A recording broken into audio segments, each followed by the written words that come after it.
What's going on, everyone? I am back, and I am Minty Bets. Welcome to the We Want Picks post weigh-in show, and if I'm not mistaken, this is my first weigh-in show of 2025.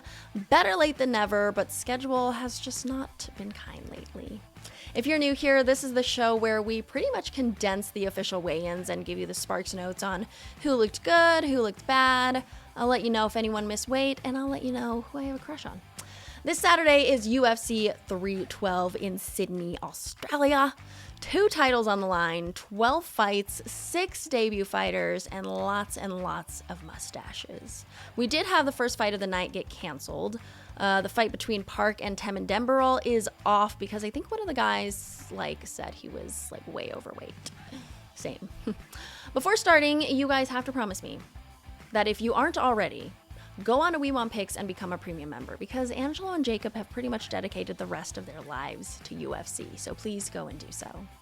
Let's start with the weigh-in show, and let's start with the main event. The middleweight title the middleweight title rematch between du Plessis and Sean Strickland. DDP took the belt from Sean last year and is looking to defend it against him again. Now, the champ is still undefeated in the UFC, and we shall see if it stays that way after this weekend. Now, Dracus actually surprisingly looked quite drained at weigh-ins. He looked a little skinny, but we don't really have to worry about him missing weight because he came in at 185 on the dot. Meanwhile, Sean Strickland rocking his new look, and I like it, but he also looks dirtier. I don't know how I feel about it. But Strickland, he's a plus 170 dog. He's 5-2 as the dog. Sean also weighed 185 pounds. In the co-main event, we've got Tatiana Suarez, who has yet to suffer a loss in the UFC. She's going up against the champ Zhang Weili. This line was moving like crazy all week. Weili opened as the favorite, and now she's the dog. I can't believe it.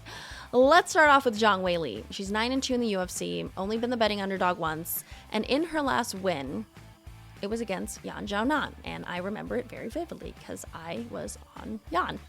She came in weighing 115, and man, those abs are insane.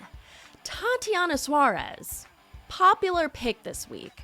She's quite the finisher, she's quite the wrestler, and this is probably the matchup that I am most nervous about because I have Zhang. Suarez came in at 114.5, and she looked great. Moving on to a heavyweight matchup between Justin Tafa and Taliesin Teixeira. Teixeira's making his first walk in the UFC, and he weighed 263 pounds.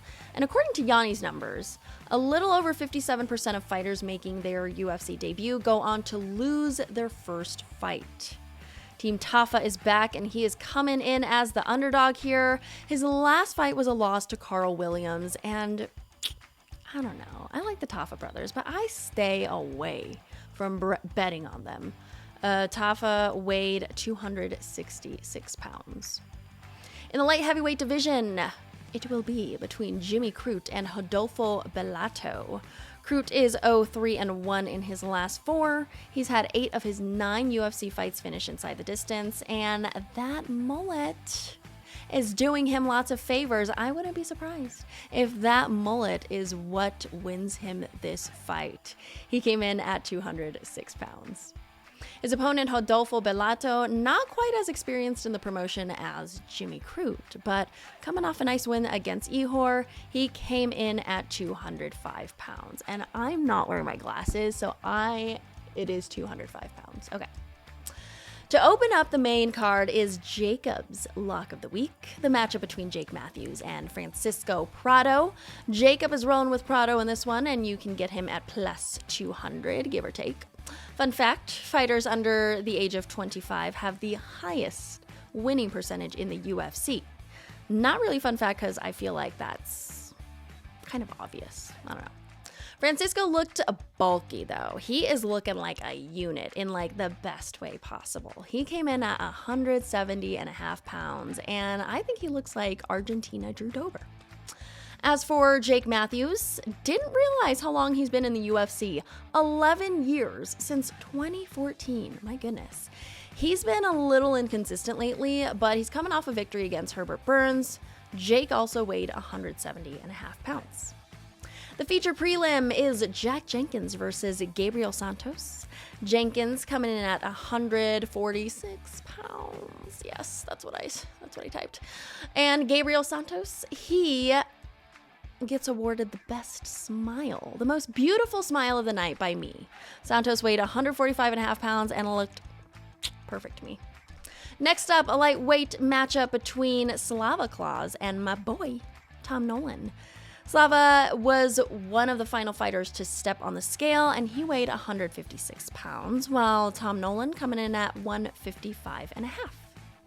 In the women's flyweight, we've got Wang Tong, who usually finds herself as a huge, unbettable kind of favorite, but not this time. She's going up against Bruna Brazil, who is part of the very exciting Fighting Nerds. Bruna weighed 125.5 pounds, and Wang came in at 125. This next bout is one that has been a hot topic all week. Colby Thickness, who has trained with Volk for quite a while, and Alexandra Topuria, who is Ilya Topuria's brother. And I gotta say, he looks like a mix between Islam Makhachev and Ilya Topuria, and I don't know how I feel about that. Like, he looks different, but he looks good.